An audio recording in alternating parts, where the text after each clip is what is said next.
திருச்சிற்றம்பலம். புதுக்கோட்டை மாவட்டம் புதுக்கோட்டையிலிருந்து 16 கிலோமீட்டர் தொலைவில் வைலோகங்கிற கிராமத்தில் ஒரு பாழடைந்த சிவாலயம் இருக்கதா நாங்கள் கேள்விப்பட்டோம். இந்த கோவிலை வந்து பார்க்கும்போது தான் தெரியுது ஒரு மிகப்பெரிய ஒரு அதிர்ச்சி. என்னென்னா, நீங்கள் கோவிலை சுற்றி பார்த்தீங்கன்னா வெறும் கல்வெட்டாக இருக்குது. அது மட்டும் இல்லாமல் இந்த கோவில் கேட்பாரற்ற நிலைமையில் மிகவும் மோசமான நிலைமையில் இருக்குது. இந்த கோவிலை சுற்றி உள்ள கல்வெட்டுகளில் பாதி அழிஞ்சிருச்சு. இதை உண்மையிலே படித்து வெளியிட்டுட்டாங்களா இல்லை இன்னும் படிக்கலையா அப்படிங்கிறதெல்லாம் எங்களுக்கு தெரியலை. வாங்க கோயிலுக்குள்ளே போய் மற்ற என்னென்ன இருக்குங்கிறத இந்த கோயிலோட நிலையை நம்ம பார்ப்போம். இப்போ கோயிலில் உள்ள கல்வெட்டுகளை சிலதை மட்டும் உங்களுக்கு நான் இப்போ காமிக்கிறேன்.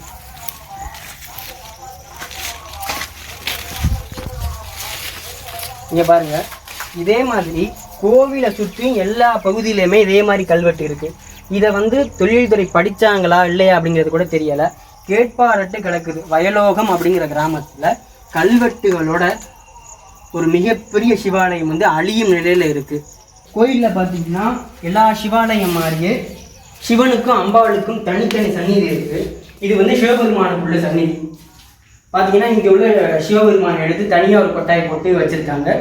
அதே மாதிரி அம்பாளுக்கும் தனி சந்நிதி இருக்குது.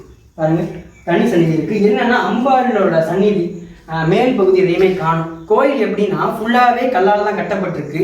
மேல் கோபுரம் மட்டும், அம்பாளுக்கும் சிவனுக்கும் மேல் கோபுரம் மட்டும் செங்கற்களால் கட்டப்பட்டிருக்கு. இங்கே அம்பாளுக்குள்ள அந்த மேல் பகுதி உடஞ்சிருக்கு. அந்த வீடியோவில் உங்களுக்கு அப்படியே காமிக்கிறேன். நான் ஏற்கனவே வீடியோ ஸ்டார்டிங்லேயே சொல்கிற மாதிரி நீங்கள் கோயிலில் எந்த தூணை பார்த்தாலும் கல்வெட்டு இருக்குது. பாருங்கள், கோயிலோட தூணில் கல்வெட்டு இருக்குது. இப்போ கோயிலோட கிழக்கு பகுதி இப்போ நீங்கள் பார்க்குறது கோயிலோட கிழக்கு பகுதி. இங்கே பார்த்தீங்கன்னா பார்க்கலாம், 2 மேடை இருக்குது. ஒரு மேடை பார்த்தீங்கன்னா பலிபீடம், முன்னாடி உள்ளது பலிபீடம். இங்கே உள்ளது நந்தீஸ்வரர் உள்ள இடம். நந்திக்குள்ள பீடம் தனியாக இருக்குது, நந்தி தனியாக இருக்காரு. அதே மாதிரி இது பலிபீடம். இந்த பாருங்க, பலிபீடம் இருக்குது. இப்போ நீங்கள் பார்க்குறது கோவிலோட கிழக்கு பகுதி. கட்டாயமாக இந்த கோவிலுக்கு ராஜகோபுரம் இருக்கும், ஆனால் ராஜகோபுரம் இல்லை. அது தவிர்த்து அதுக்குள்ளே முன்மண்டபம் இருக்குது. இது கருவறைக்குள்ளே போகிற பகுதி. அதுக்கு முன்னாடி உள்ள மண்டபம் பார்த்தீங்கன்னா இந்த மண்டபத்தோட 2 பகுதியிலையுமே நிறைய கல்வெட்டு இருக்குது. இந்த கோயிலில் பார்த்தீங்கன்னா பழங்கால கோயில்கள் மாதிரி கோவிலை சுற்றியுமே கல்வெட்டாக இருக்குது. அது மட்டும் இல்லாமல் இந்த கல்வெட்டு எல்லாமே அழியும் நிலையில் இருக்குது. பாதி அழிஞ்சிருச்சு. இப்போ நீங்கள் கீழே பார்க்குறீங்களே இந்த கல், இந்த கல்லில் கல்வெட்டு இருக்குது. இங்கே பாருங்கள், அது அழிஞ்சிருச்சு, அவ்வளோதான். இதை நீங்கள் எதோட சேர்க்க போகிறீங்க? அது மட்டும் இல்லாமல் இங்கே பாருங்கள், இது எல்லாமே கோவிலோட பகுதிகள் தான். இதெல்லாம் கல்வெட்டுலாம் இருக்குது. இப்போ இந்த கோயிலை பார்த்துருப்பீங்க. இதை பற்றி நான் சின்ன தகவல் மட்டும் சொல்லியிருப்பேன். கட்டாயமாக இதை பார்க்குறவங்க ஒரு ஷேர் பண்ணுங்கள்.